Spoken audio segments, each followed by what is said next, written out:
everyone, and welcome to Laughin and Learning, where I decode movies that I have reviewed on my Facebook and Instagram and pretty much come up with theories and prove them. I decided to do my first episode with none other than the batshit insane bitch that is Annie Wilkes and my theory that she may have had bipolar disorder. Please keep in mind that while I am about shits and giggles, I use humor to make horrible and sad situations better, to show that sometimes in life we have to laugh and learn.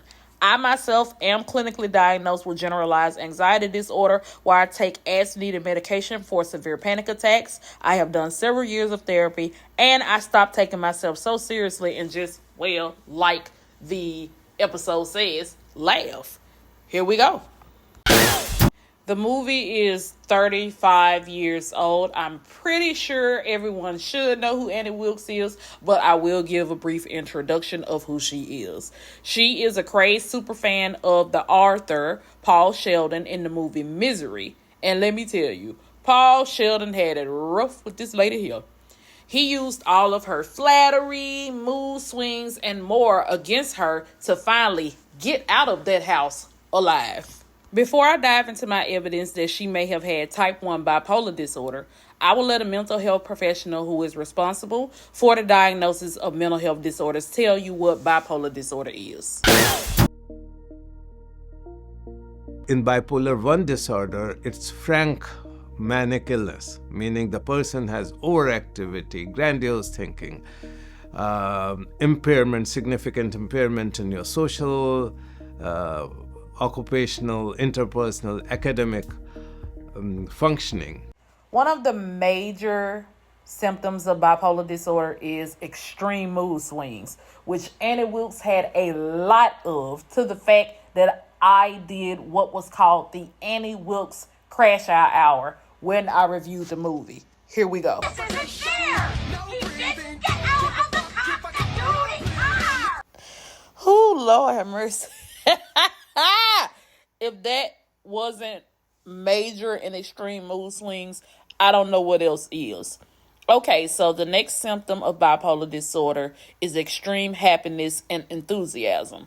Miss Thing was obsessed with Misery so much that she literally kidnapped this man and made him write a new book where Misery was brought back to life. Will she be her old self now that Ian has dug her out, or will she have amnesia?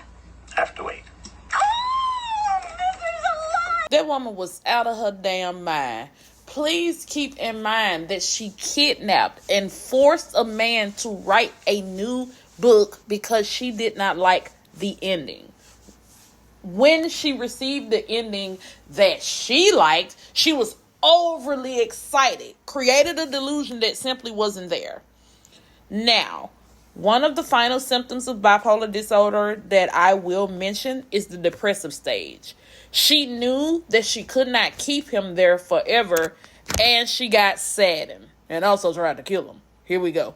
Book's almost finished. Soon you'll be wanting to leave. This woman was so out of her damn mind, creating something that wasn't there, that she had become so accustomed to him being there that she fixated her mind that without him, she would be depressed. This is why I created the Annie Wilkes Crash Out Hour, because that woman clearly is showing signs of bipolar disorder, and I have given more than enough evidence to prove it. But other than dragging Annie Wilkes for absolute filth, I do want to get serious and allow that same healthcare professional to tell you what is the result of a person with bipolar disorder not being treated properly. If the person is too ill and needs to be brought to the hospital, we would visit the place where the person is, examine it. I can put them under the Mental Health Act if they're not willing to come, or they're a risk to themselves, others, or of immediate deterioration in their mental health, and they can just be brought to the hospital. I also wanted to add the steps that is necessary when a person has bipolar disorder to get them stabilized and treated properly. The first thing is to get in touch with your primary care provider. If it's intense enough, go to the mobile crisis team, insist on a referral to a psychiatrist as soon as possible. Get the diagnosis, start the treatment, work closely with the psychiatric team, your local mental health team, and then go from there.